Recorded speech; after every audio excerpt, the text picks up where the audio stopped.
Como les contaba, hemos estado viendo una serie llamada El Reino de Dios, y la semana pasada hicimos énfasis en 4 elementos que son importantes dentro de un reino. No sé si se acuerdan o anotaron, pero se los voy a repasar.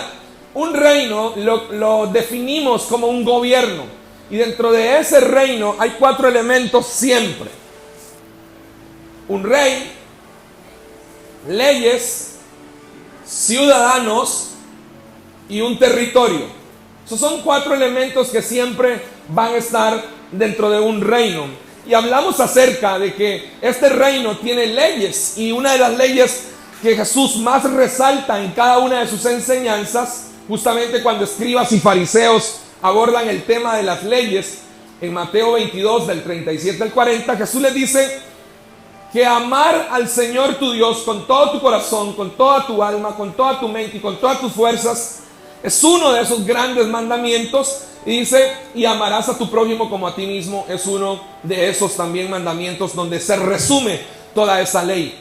La historia o los historiadores indican que aproximadamente a los judíos se les entregó unas 613 leyes, y que se condensaron en los 10 mandamientos que conocemos.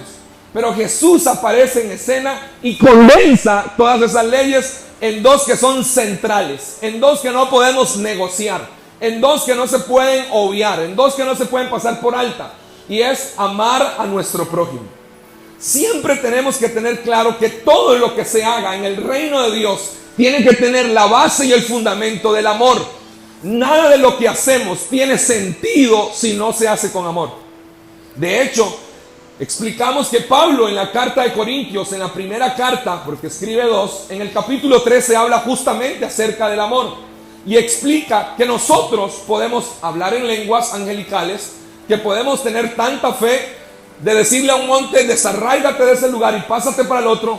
Pero Pablo dice, si ustedes no tienen amor entre ustedes, eso de nada sirve.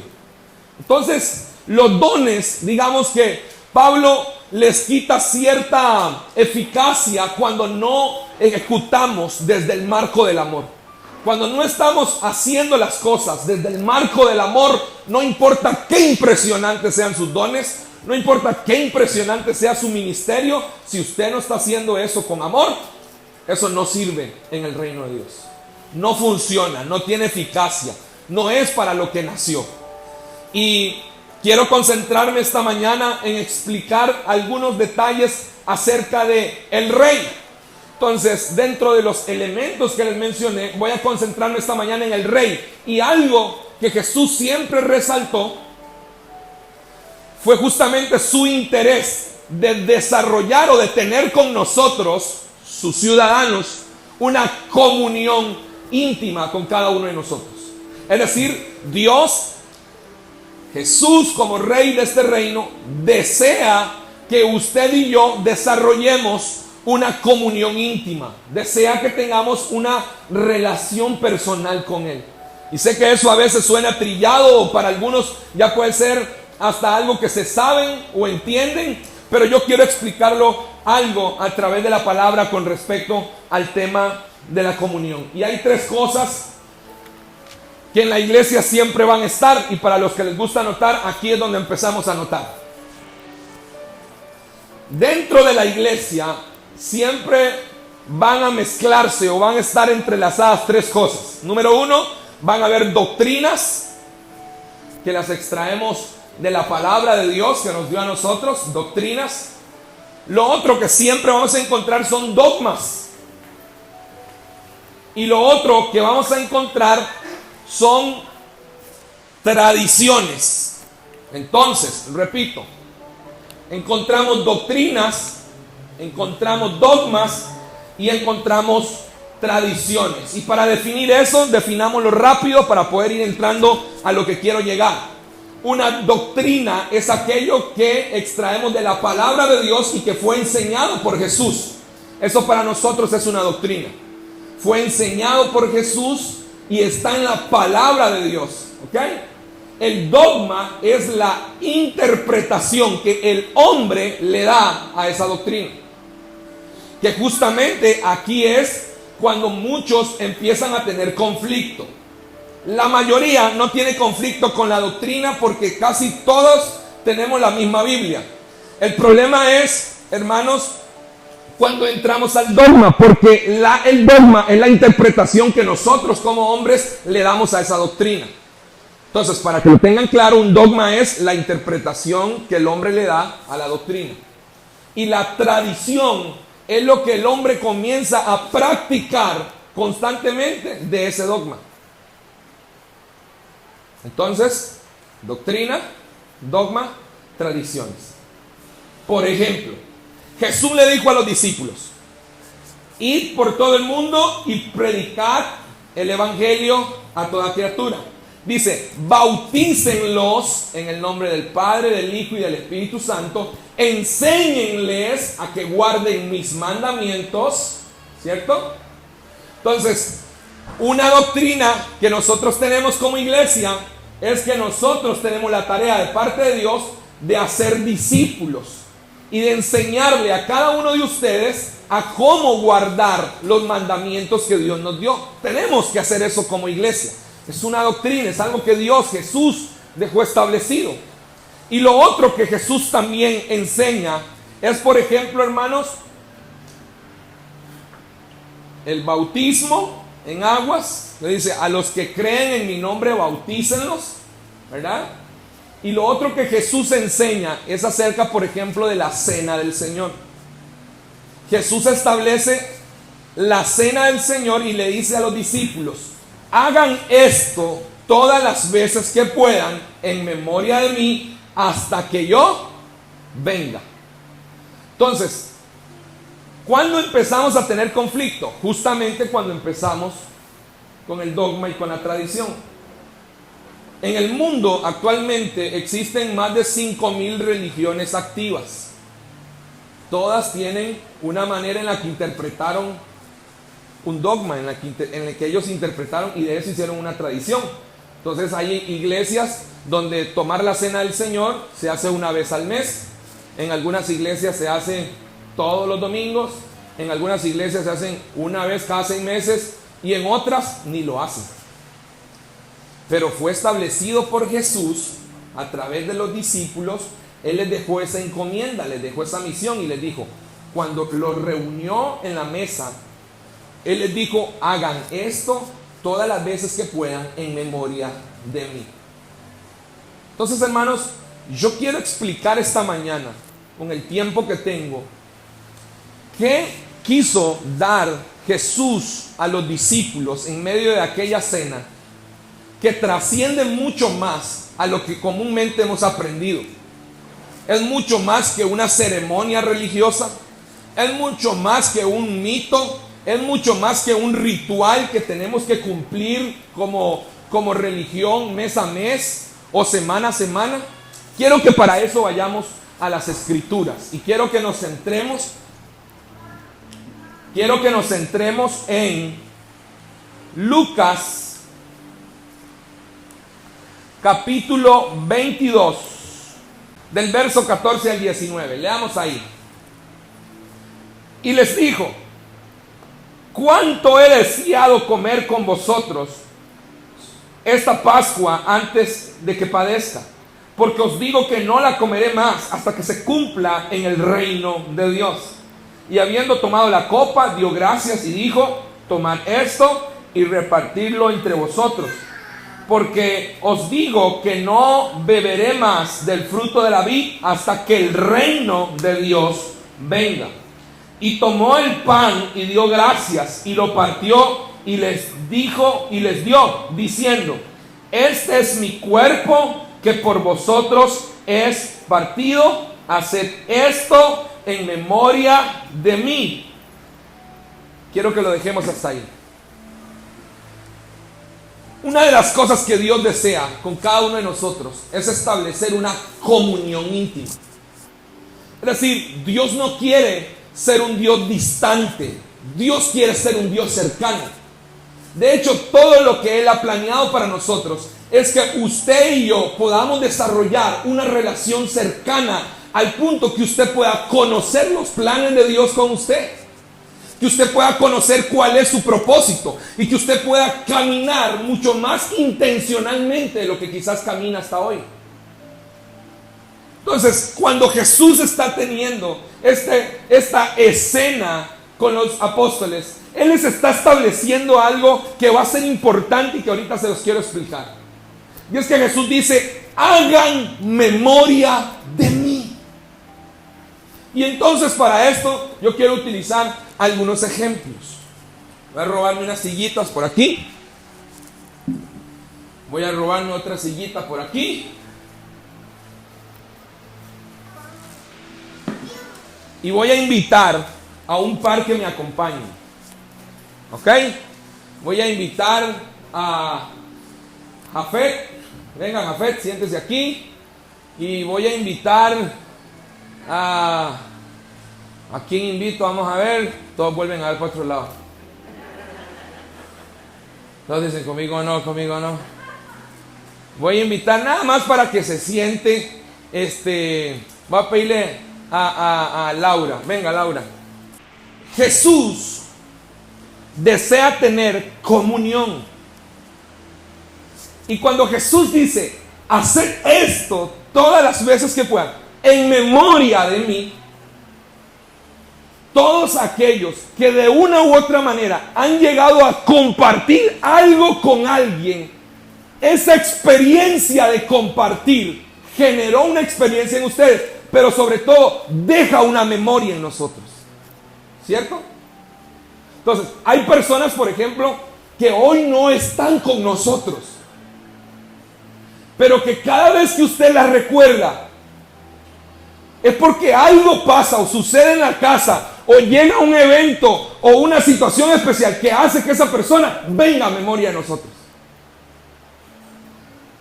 Un día de esto nos reunimos en familia.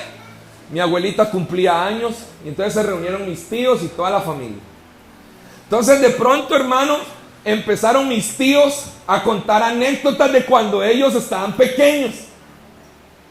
Entonces me llama mucho la atención porque mientras preparaba esto, el Señor trajo justamente esa escena a mi memoria, en donde mi mamá empezó a acusar a un tío mío porque no le gustaba bañarse.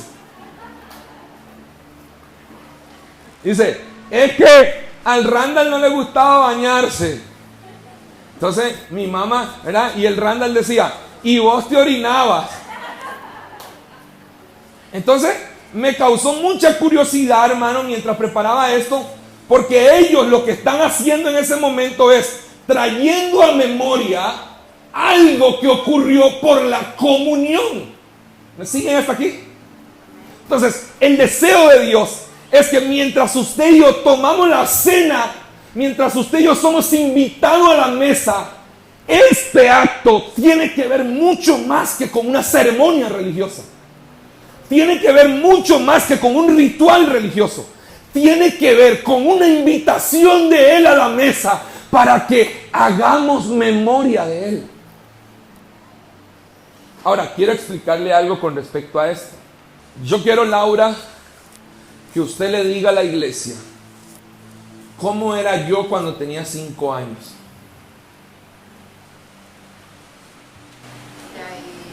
No sé, porque no lo conocía. Pensé que sí iba a embarcar, ¿verdad? Justamente así es. Ella no tiene ninguna memoria de mí porque no hubo comunión en esa etapa conmigo. Entonces, cuando somos invitados a la mesa de Dios para participar, pueden participar todos, pero lo que Dios desea es que usted pueda tener una experiencia con Él a tal punto que cuando usted tome la copa y el pan, hay algo en usted que le recuerda quién era usted, pero qué es ahora en Cristo. ¿Me siguen aquí? Y hay dos cosas que yo quiero regalarle como un concepto quizás que nos va a ayudar a despegar un poquito más en esto. Y es que la cena del Señor es una realidad espiritual. ¿Ok? Entonces, a los que les gusta anotar, por favor anoten eso.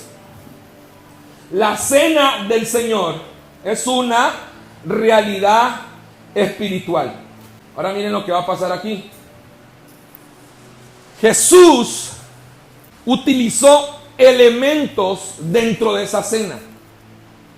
Elementos que tienen que ver con el vino y elementos que tenían que ver con el pan. Pero aquí yo necesito que me preste atención porque esto es lo que el Señor puso en nuestro corazón. El vino y el pan son una realidad física. Entonces, anote eso. El vino y el pan son una realidad física. Pero la realidad espiritual es que Jesús dijo que este pan es mi cuerpo. La realidad física es que esto es pan. Pero la realidad espiritual es que Jesús dijo, este va a ser mi cuerpo. Igual pasa con la copa de vino. Jesús tomó la copa y les dijo, esta copa, es decir, esto lo que es una copa con vino, bueno, con jugo, no sé qué le echaron aquí, con Welch. Eso dicen, ¿verdad? Ya esto salí medio mareado yo. Pero lo cierto es que esta realidad física tiene una realidad espiritual. Y es que cuando usted toma la copa, Jesús dijo, esta es mi sangre. Esta es la copa del nuevo pacto. Entonces, lo que representa la cena es comunión de una realidad física con una realidad espiritual que es conectada o que se une por medio de la fe. Entonces, cuando yo parto el pan, estoy partiendo físicamente un pan, pero lo que yo estoy comiendo, lo que estoy partiendo es el cuerpo de Cristo. Y entre esa realidad física y la realidad espiritual se unen y se conectan con un elemento que es trascendental en esto que hacemos. Se llama fe. Por eso la palabra dice, sin fe es imposible agradar a Dios. Porque esto que hacemos, lo hacemos creyendo. Entonces, hermano, quiero que vayamos a Hechos, capítulo 2. No se muevan, aquí se van a quedar conmigo. Hechos, capítulo 2, versos 41 y 42. Así que los que recibieron su palabra fueron bautizados. Y se añadieron aquel día como 3,000 personas. Verso 42. Y perseveraban en la doctrina de los apóstoles, en la comunión unos con otros, y en el partimiento del pan y en las oraciones. Ahora, quiero que me preste atención aquí. Cuando esto está pasando, Jesús ya no está.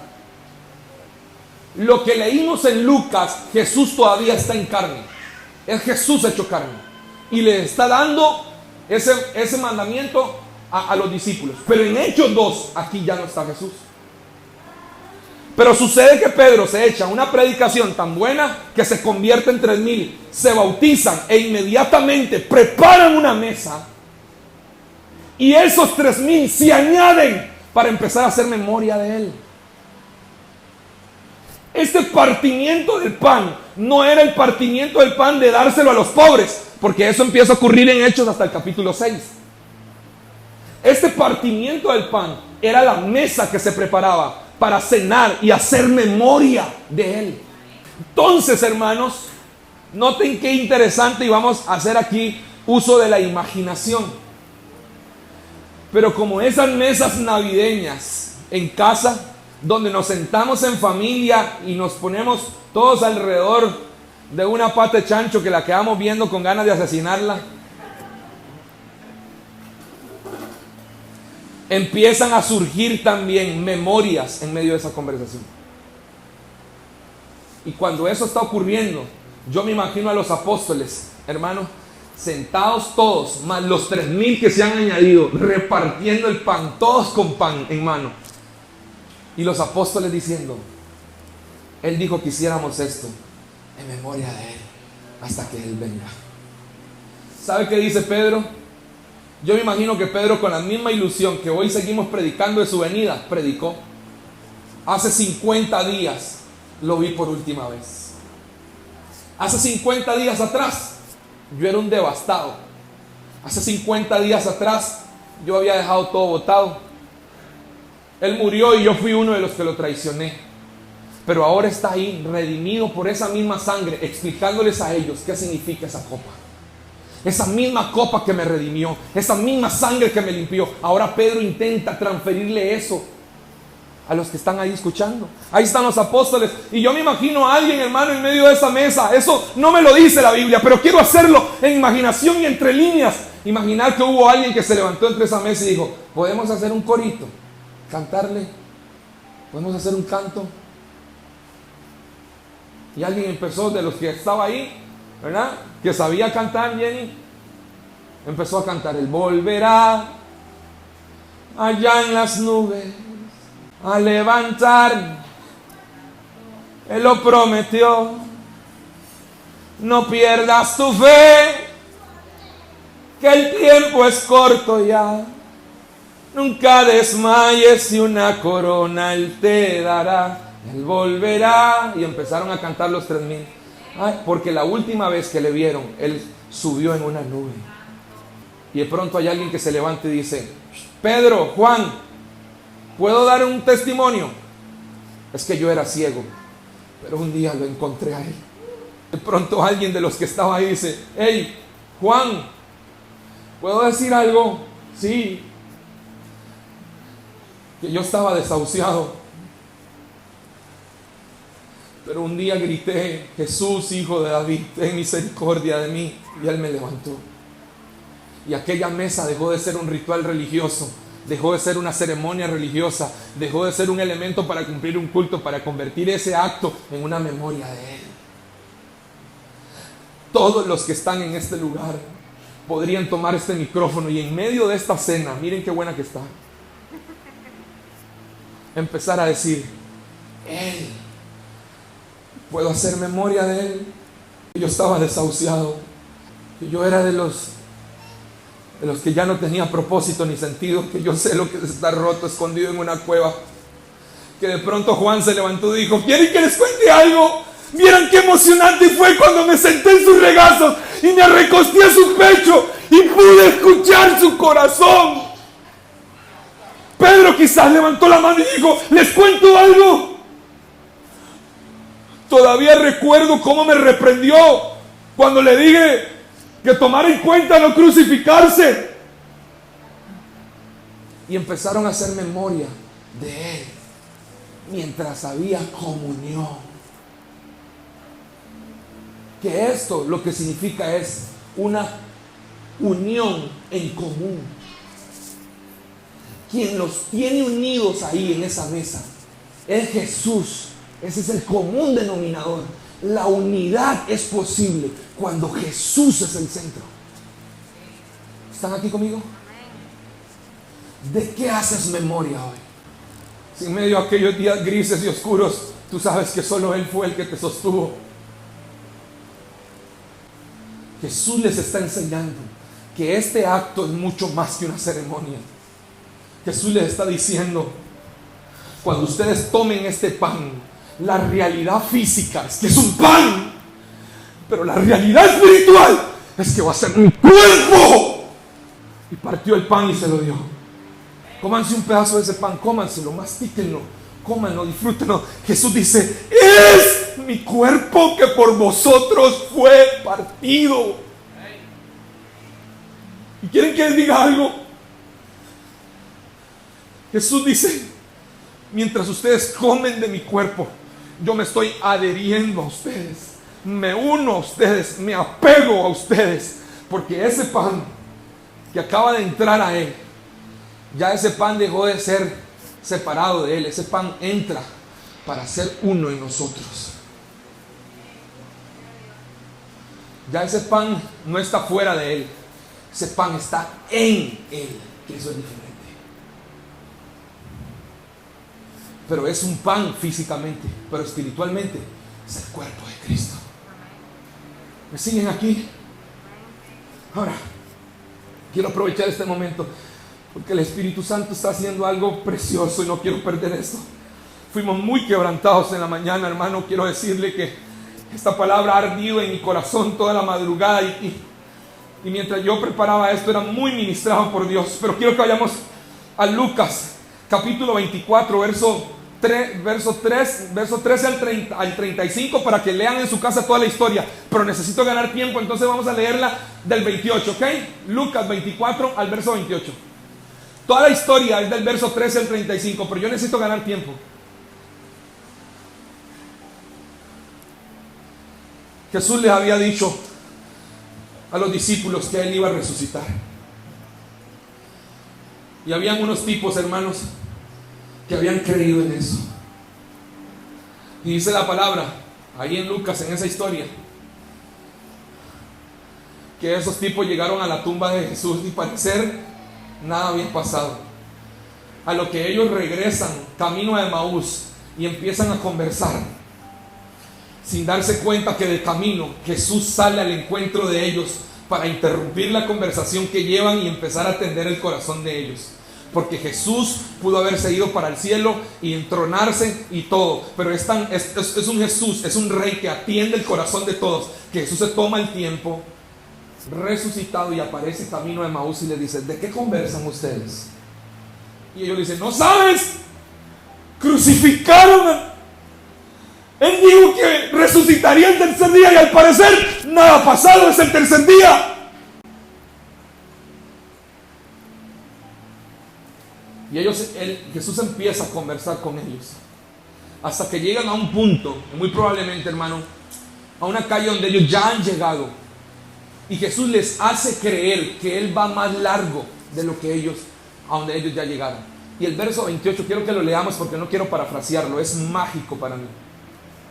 Lucas 24, el verso 28, y dice: llegaron a la aldea a donde iban, y Él hizo como que iba más lejos, mas ellos le obligaron a quedarse, diciendo: quédate con nosotros, porque se hace tarde y el día se ha declinado. Entró pues a quedarse con ellos, y aconteció que estando sentado con ellos, ¿a dónde? En una mesa donde había pan, lo bendijo, lo partió y se lo dio.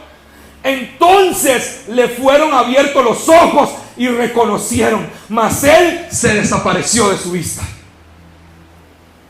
Y entonces decían el uno al otro: ¿no te ardía el corazón mientras Él nos hablaba en el camino y cuando abrió las escrituras?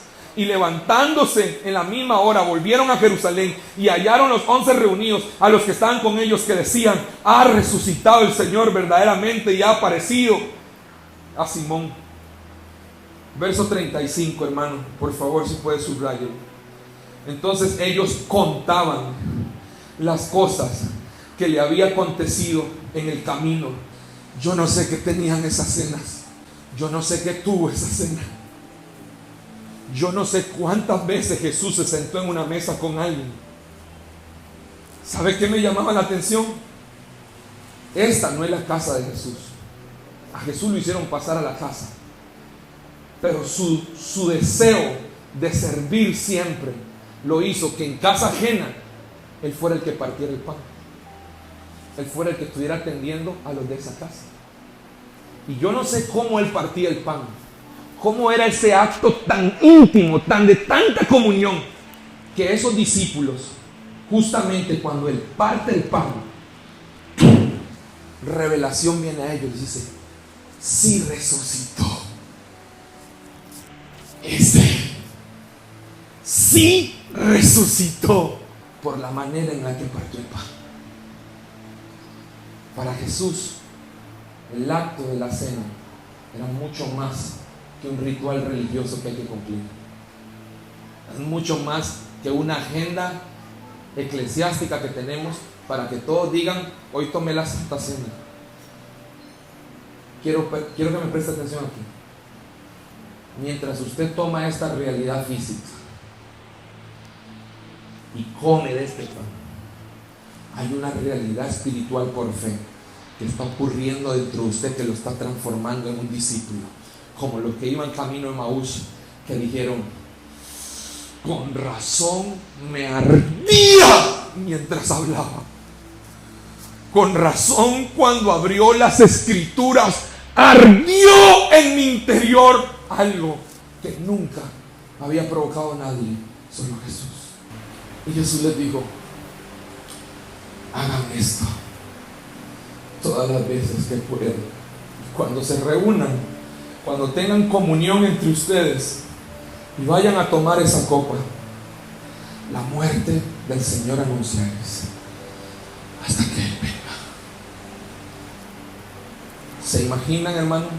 Hace más de 2000 años los apóstoles con esos 3000 diciendo: Él volverá. Quizás por eso el apóstol Pedro escribe y dice que para el Señor un día son como 1000 años y 1000 años como un día. ¿Sabes qué quiere el Señor esta mañana? Invitarte a una mesa para que seas parte con Él. ¿Sabes qué dice Apocalipsis 3:20? He aquí, yo estoy a la puerta y te llamo. Dice: si alguno oye mi voz y abre, dice, yo voy a entrar. Y cuando esté adentro, no te dice: no voy a hacer un culto, no voy a hacer un grupo de discipulado, no voy a estar. ¿Sabe qué dice? Vamos a cenar. Vamos a cenar. Vamos a sentarnos a escuchar tu corazón. Quiero sentarme contigo a escuchar tu corazón.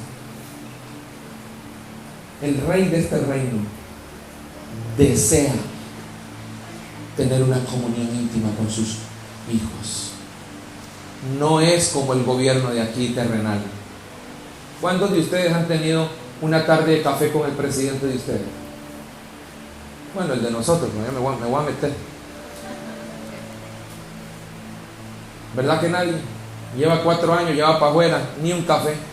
Pero ¿sabe qué hace el rey de este gobierno? El rey del reino de Dios dice: ábranme y hacemos una cena, y yo ceno con ustedes y ustedes conmigo. Cuando estemos cenando, yo voy a estar atendiendo el corazón de ustedes, porque hay muchos de ustedes que han estado cargados, cansados, y hay muchos de ustedes entre ustedes que saben que están tan agotados porque la rutina en la que ustedes están les demanda siempre que ustedes sean los que estén dando, los que estén dando, los que estén dando. La gente les exige siempre un rendimiento, siempre les exige que ustedes tienen que ser los que llaman, los que escriben, los que están, los que cuidan, los que protegen. Y llega un momento en que nos desgastamos. ¿Quién nos atiende a nosotros? Y Jesús dice: yo quiero atender el corazón de ustedes. Él le puede decir: pastor, pero... Y Jesús dice: déjame entrar. Déjame tener una comunión íntima con ustedes. Déjame revelarme a tu corazón para que me conozcas y me entiendas. Nadie puede tener memoria de algo hasta que tiene una experiencia. Nadie tiene memoria de nadie de aquí si no ha tenido una experiencia. Yo tengo memoria con Alonso porque jugué bola con él una etapa de mi vida, bastantes años. Entonces cuando lo vi, lo primero que me acordé en memoria, jugábamos bola. Ahora vi a Albert, porque tuvimos momentos donde se generaron experiencias y eso genera una memoria. ¿Me voy a entender? Ahora que vi entrar a Juan, me alegré tanto porque inmediatamente vino a memoria también recuerdos de cuando nos reuníamos, conversábamos, reíamos. Veo a Daniela y me viene a memoria en el 2015, 2014, yendo a un retiro de jóvenes, recién iniciando yo en esto de pastorear. Se me vienen memorias cuando los veo a ustedes. A algunos con los que he compartido, con los que no tengo una experiencia de una memoria. ¿Me explico? Entonces, esto que estamos haciendo hoy, algunos quizás han tomado la cena y no entendían.